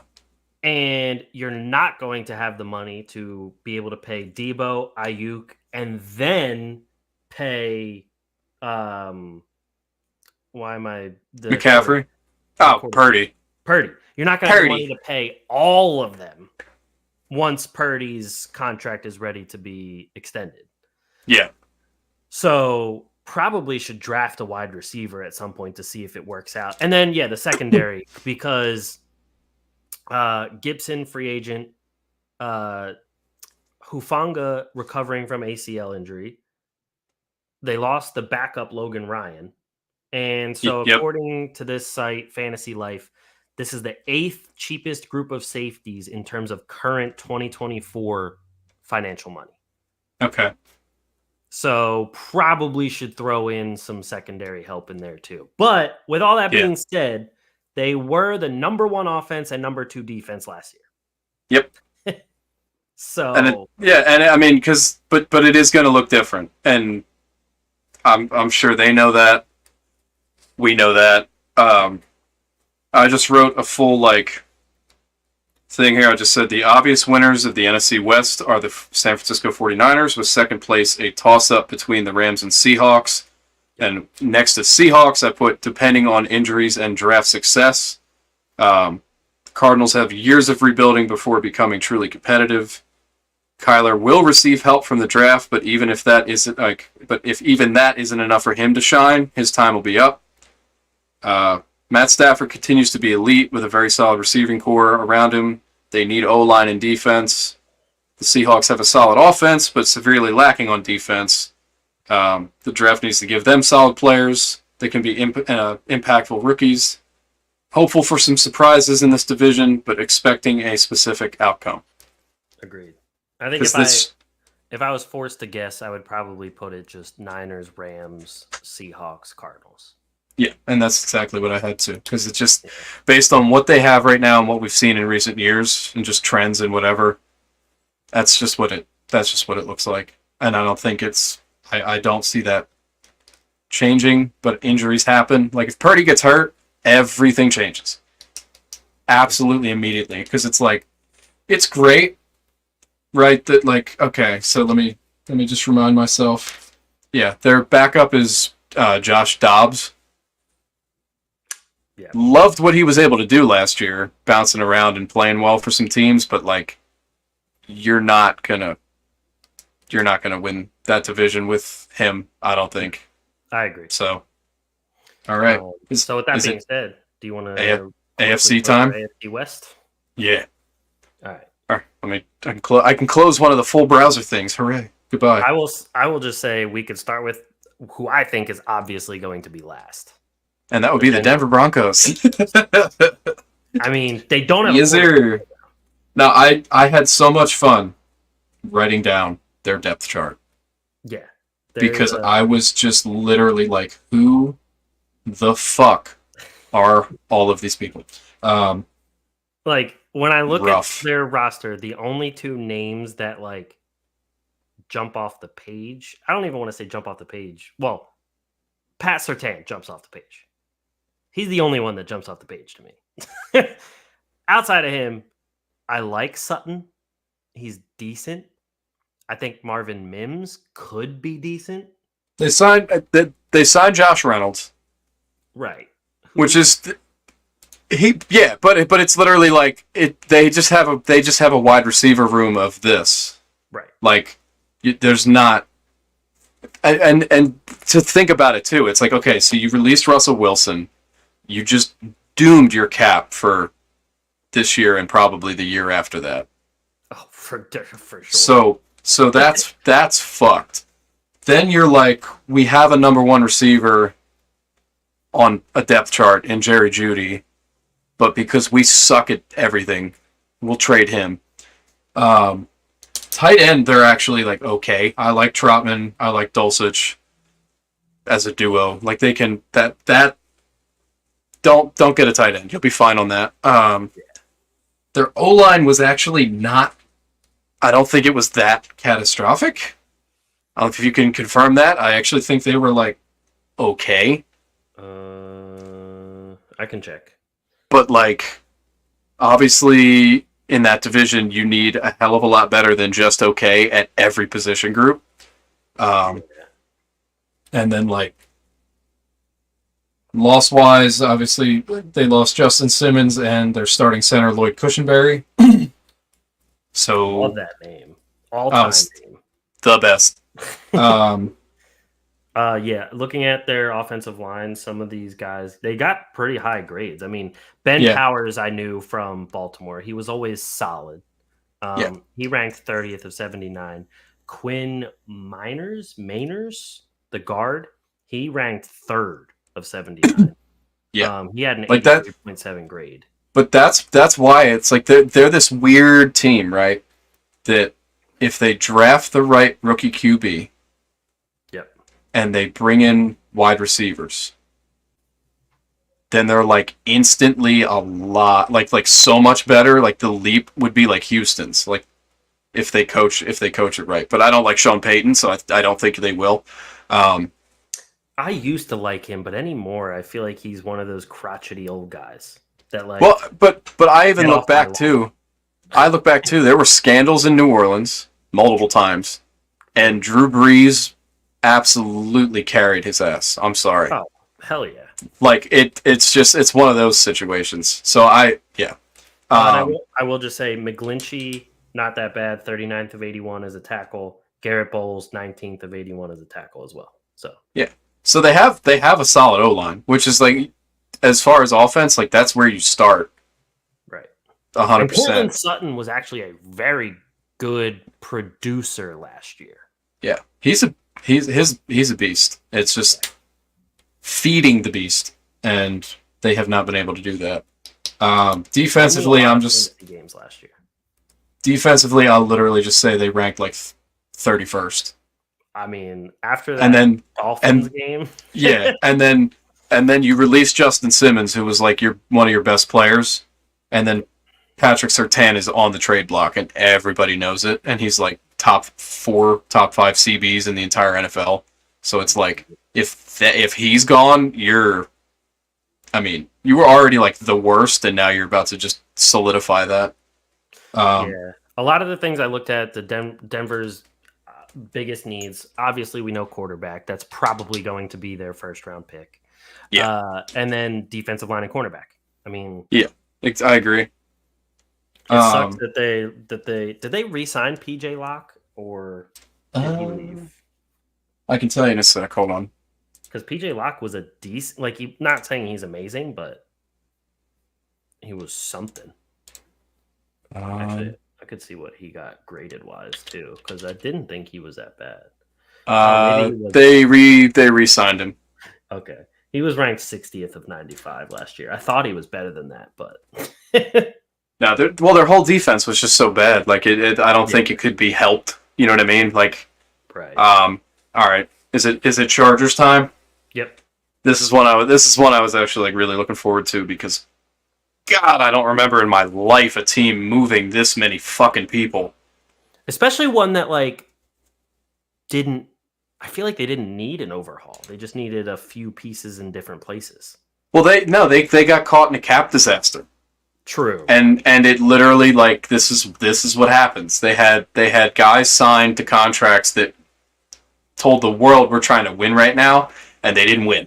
And well, I mean, because I'm like looking at their depth chart on here, they have 4 wide receivers on the roster. Like the only one they have a player 2 is at left receiver. Like, for slot and the guy lying up on the right, there's no backup right now. Like, all I'm seeing is Keelan Doss, Darius Davis, Quentin Johnston, and Josh Palmer. Yep. that ain't good. But like, tight end, they bring in Disley and Hayden Hurst. True. So they're like tight end, they're deep as shit, which like good for them, because that's a team I think of synonymous with tight ends. And they still have Donald Parham, who wasn't terrible. No, but I look at them too. I'm like, if I close my eyes and go, what teams do I think of that were like goated for tight ends? It's like you had Kellen Winslow Sr. Yep. And then Antonio Gates. So, and then what was his face? Hunter Henry was good for them for 2 years, and then he went to the hellhole that is New England. And Jared Cook was on there for a while. Yeah, but they're all like you know, if you say their names in football, people know exactly who they are, and they're, you know what I mean. Yeah. They signed Gus Edwards because they obviously got rid of Austin Eckler. Yep. But to just sit here and be like, you had Keenan Allen and Mike Williams, and now you don't have either one of them. And so, like, you're picking fifth. We know exactly what the hell you're doing because you're not going to waste Justin Herbert. Exactly. You're not going to do it. So, and there's no running backs worth a number 5 pick this year. So. Fuck no. Like, I think they'd be happier with Gus Edwards, Isaiah Spiller as a duo, and build the receiver room back up. 100%. So, but literally to just have to write on this as notes: massive losses on offense, wide receiver 1 and 2, and RB1 and tight end 1. Like, yikes. And I mean, the Chargers defense was ranked 20th. Yeah. So like now you have a huge hole on offense, obviously, with like no wide receivers, but now you got to fill out the defense too. Yeah, it's just like there's so much work to be done in a division where I think they're going to be in big trouble because the Raiders have been moving in the right direction now. Right. So, like, the window for the Chargers to be the Chiefs' #1 competitor, I think, is escaping them. Yeah. And the truth is like if this draft could catch them up like immediately if they get the right guys, like if the right #1 receiver comes in. But that's such a coin flip. I'm gonna have my headphones off for like 30 seconds. Yeah, that's fine. All right. Yeah, I mean, the Chargers are obviously going to be a big, like, let's see what happens type of team, because now with Harbaugh taking over, they're obviously going a completely different direction than they've been. He's a big, like, run first type of guy, a big hard-nosed defense, run first. So they're gonna probably make a lot of moves in terms of the draft and still have a long ways to go. Edwards is a very Harbaugh-ish type of running back, so that's a good start for them. But there's still plenty of movement to be seen with the Chargers. And it's funny because we both said how the Broncos were obviously going to be last. However, the Chargers, depending on what exactly they do, could be pretty bad. And like you brought up the Raiders, I actually like how the Raiders are looking right now. And as long as they bring in a solid quarterback, which they're most likely going to draft, they still have Devontae Adams. They have they still have Michael Mayer, who they had through the draft last year. Harrison Bryant comes in as a backup, who isn't terrible. Gardner Minshew signed as a backup. Aiden O'Connell was okay. You have Zamir White. You couldn't bring back Jacobs. So you have Alexander Madison now sharing time with Zamir White, which isn't the worst. And now your D-line has Max Crosby and Christian Wilkins.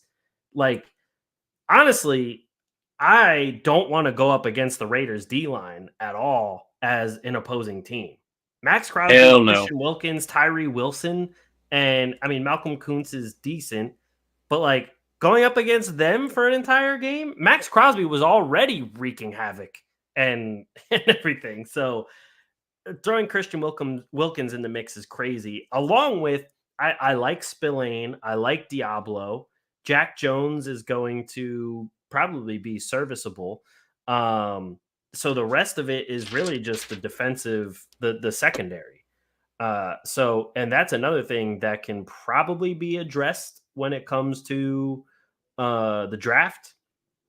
They Agreed. have I forget how many picks they have, but yeah, like a lot of the things I've been seeing as the top needs for the Raiders are offensive line and cornerback. It used to be interior defensive line until they signed Christian Wilkins, but those are the big needs. There is just offensive line and quarterback, and you have okay. they have their 13th overall pick, which is obviously going to be a quarterback. And then they still have a second, a third, a fourth, a fifth, sixth, and 3 7s. So, just because to retort, a lot of predictions are if, say, Bo Nix is not there, they'll wait till the second to draft Penix because a bunch of people think Penix is going to still be around in the second. Okay. And that way you could get one of the higher tier like D-line, O-line, CBs in that with that like 12 slot or I think it's 12th, right? Yeah. Which for them might be the way to go. Defense maybe because their official head coach, Mr. Pierce, obviously was a Super Bowl winning linebacker, is all about a like rough, tough defense. So that is an option. And I wouldn't put it past them. I agree. And then we can finish up with the Chiefs. I mean, we know the Chiefs are going to be good. The Chiefs' number one thing, right, is the Rashee Rice situation. Yep. They brought in Hollywood Brown. Yep. But after those two, like receiver-wise, it is just like an abyss of unknown. Because we don't like even Mecole Hardman coming back and catching the game-winning touchdown in the Super Bowl. He's a number 3 on like every roster. Like that's what he is. Kadarius Toney sucks. Sky Moore sucks. Justin Watson, don't know if I even saw him. Like that's tight end. They have the greatest tight end in the history of football, in my opinion. We know that. Noah Gray's a solid backup, and they brought in Irv Smith. Yeah, so like tight end, they are so solid it's obnoxious. Right. They have a new backup quarterback in Carson Wentz. So still at Pacheco. They re-signed Edwards-Helaire. The defense did they officially re-sign Edwards-Helaire? I believe so. Yeah, a 1-year deal. Okay. I think it's 1 year. I forget how much, but I remember seeing it was a 1-year deal. Yep. Okay. The depth chart updated. Yeah. Cool. So, I mean, like the only free agent like things to really talk about is like they lost Valdez-Scantling and like you said Hardman. And they don't care because they don't like. It's so strange to me that wide receiver of all things is like their least valued position. Right. But it just is. Like this isn't the days of like Dwayne Bowe where they were willing to like have a number 1 guy for those few years that they were paying. Yep. Like this is not something they care about at all. They're like, we'll bring in whoever because Patrick Mahomes will succeed with whoever, and he clearly has. So I think the biggest question mark is I just want to see what they look like without Snead. Like, because now the cornerbacks are essentially like Jalen Watson, Trent McDuffie, Joshua Williams, and then the backups after that. So I just want to see what they look like without Snead now. I mean, they're probably still going to be solid. The offense is still going to be fine. It's Steve Spagnuolo. Like they will be fine, and they know they'll be fine. And they still have 5 draft picks to work with. Like, it's not a million, but they can get some people. Right, they can get a receiver. They can get like an offensive lineman. Probably even add like either a defensive lineman or a linebacker. You're fine. My little division assessment I wrote, I just said the Chiefs are far and away the best and most complete team in the division. The only team that could step up and compete with them is the Raiders if they draft the correct QB and offensive accompaniment. Yep. For now, the Chargers need a lot of help, and the Broncos are a total dumpster fire. Because I just, like, the Raiders are in a really good spot. They just have to make the right moves, like, right now. Yep. Because defensively, they are fucking scary. Seriously. And you still got Devontae Adams. Yeah, but that's what I mean. It's like if you get the right QB, you have the best receiver on planet Earth. Right.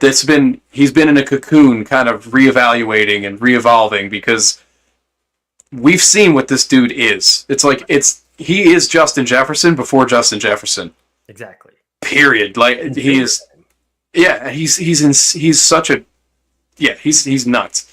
Yeah. And you look back at that 14 class and you're like, I think we know who our number one is. Because that one was Sammy, OBJ, oh my God, what was Jarvis Landry? Is that his name? Oh yeah. OBJ's roommate. And then obviously Devontae. And Devontae was like the latest pick of all of them. Yeah. Because Green Bay doesn't pick receivers early. True. And he somehow sat there. And you look at and you're like, oh, it's because he went to San Diego State. It's like, and then you give him Aaron Rodgers as a quarterback. Yeah, and then you're like, oh, and you send him to the Raiders, and you're like, oh, he actually just is that good. Yeah, got it. I'm gonna let you wrap up. Yep, I'll just say this was cool, and everybody that watched, expect each time it'll have a theme. So we'll do, let's do the South divisions next, and then we'll figure out if we want to do East or North after that. Because obviously, I'm trying to save our teams for last. Right. But yeah, it'll be a fun little thing leading up to the draft for everybody. So thank you for watching, and I will catch you next week from my iPad camera, probably. All right, sounds good to me. Sweet. All right, I'll talk to you later. Peace. Thank you, everybody, for watching. Hopefully, you guys hit the subscribe below, hit the bell for notifications, let you know when you go live. It is on the Fishy Business Media channel. That's where you'll find all of our videos, and we will have the audio versions of Sideline Specialists up soon. We'll be on everywhere you get your podcast, so make sure you look out for that as well. We appreciate all of you listening, and we will catch you guys next time. Peace.